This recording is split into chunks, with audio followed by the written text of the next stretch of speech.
Friends and visitors to this land of Dhamma, certainly you are all curious to know as to what is being taught in this meditation center. Not only in this meditation center, but in all the Vipassana meditation centers in the country and abroad, no religious dogma is being taught.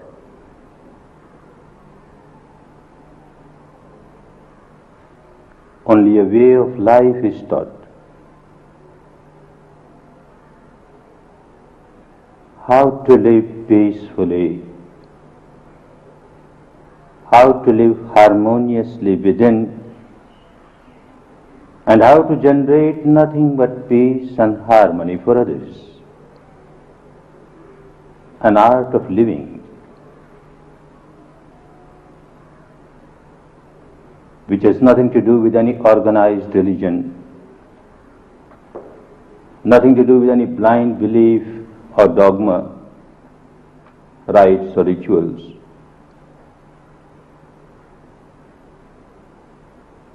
A way of life, a good way of life. Therefore, people who join the course of 10 days of Vipassana, they have to take a vow that they will observe 5 precepts, and the precepts are that I will abstain from killing, I will abstain from stealing, I will abstain from sexual misconduct, I will abstain from speaking lies, I will abstain from taking any kind of intoxicants.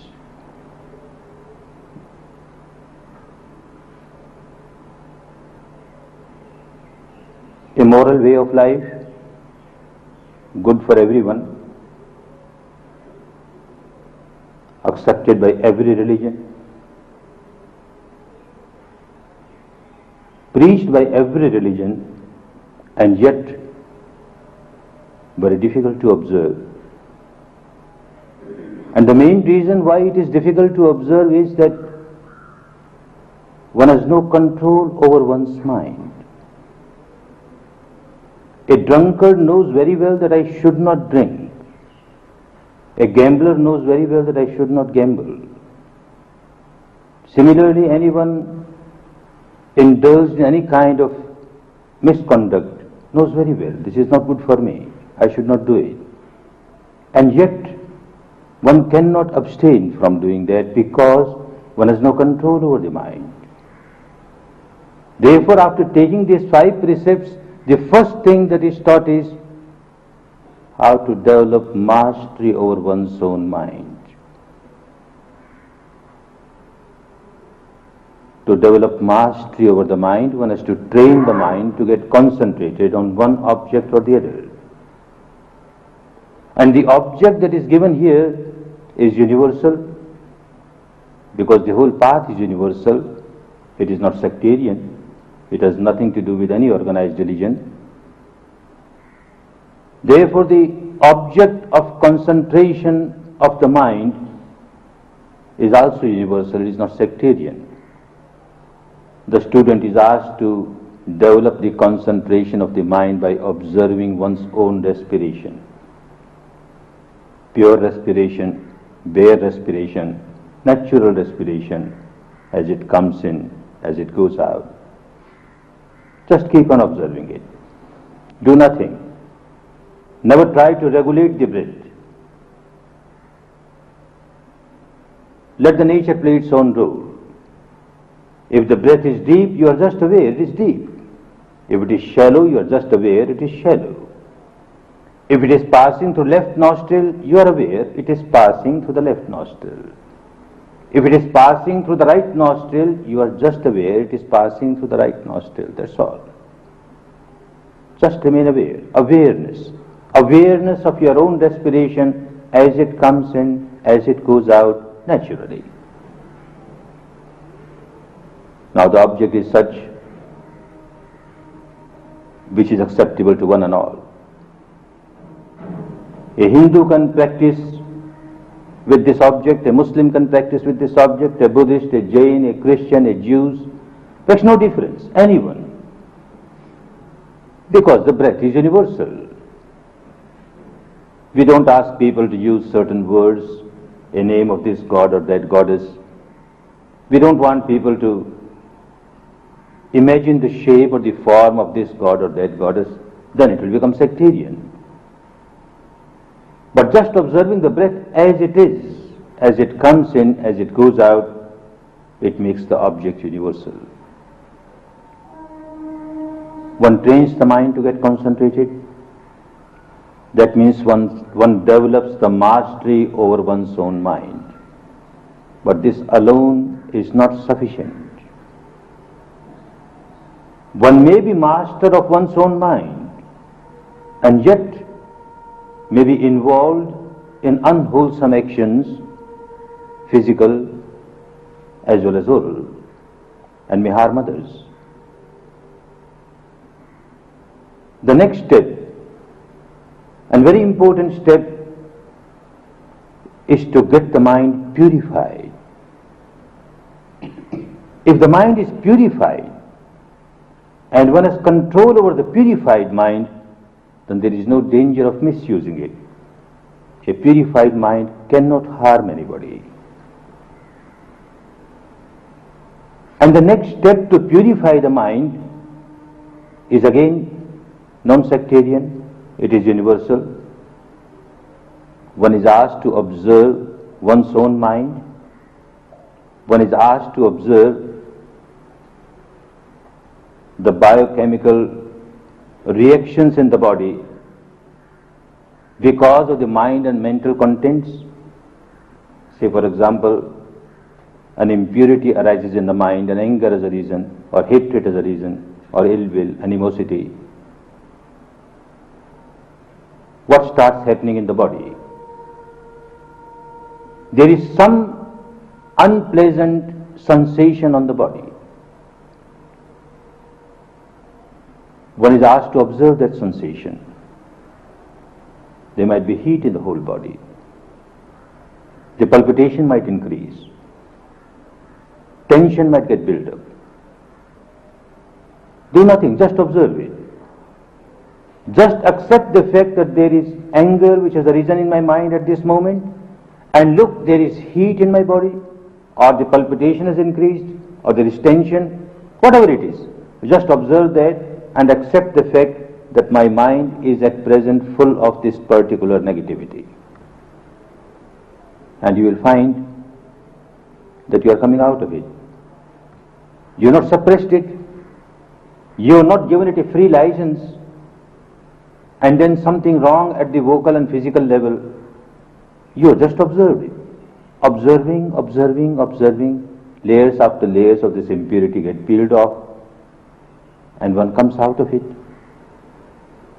Not only that, if one continues to practice like this, one comes out of a particular habit pattern of which one has become a slave. Everyone has become a slave of one's own habit pattern, behavior pattern. Whenever one experiences something pleasant, the behavior pattern has become to react with craving, with clinging. Similarly, whenever one faces something unpleasant, the behavior pattern has become to react with anger, with aversion, with hatred. And in both the cases, one becomes very agitated, very irritated. By this practice, one slowly breaks this behavior pattern and starts coming out of it. Whenever one generates negativity, one becomes very agitated, very miserable. One may call oneself a Hindu or a Muslim or a Jain or a Christian or a Jewish. It makes no difference. A human being is a human being. As soon as you generate any negativity in the mind, you are bound to become miserable. And when you become miserable with the negativity, you never keep this misery limited to yourself. you start throwing this misery all around you. You start distributing this misery to others. You make everyone else miserable. You make the entire atmosphere around you so tense. Anyone who comes in contact with you at that time becomes miserable, unhappy. Certainly, this is not a way of life. This is not a good way of life. This technique teaches you how to live a good way of life, how to live peacefully, how to live harmoniously, how to generate nothing but peace and harmony within oneself, for oneself, and how to generate nothing but peace and harmony for others, so that people who come in contact, they also feel very peaceful, very harmonious. The 5 precepts that one takes in the beginning, one understands at the intellectual level that they are so good. Human being is a social being, one has to live in the society. One should not do anything at the physical or vocal level which will disturb the peace and harmony of others, which will harm and hurt others. Therefore, these precepts are very essential.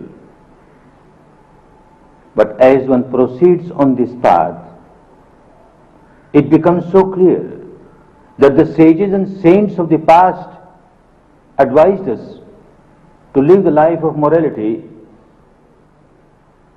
because it is not only for the good of others, but also for our own good.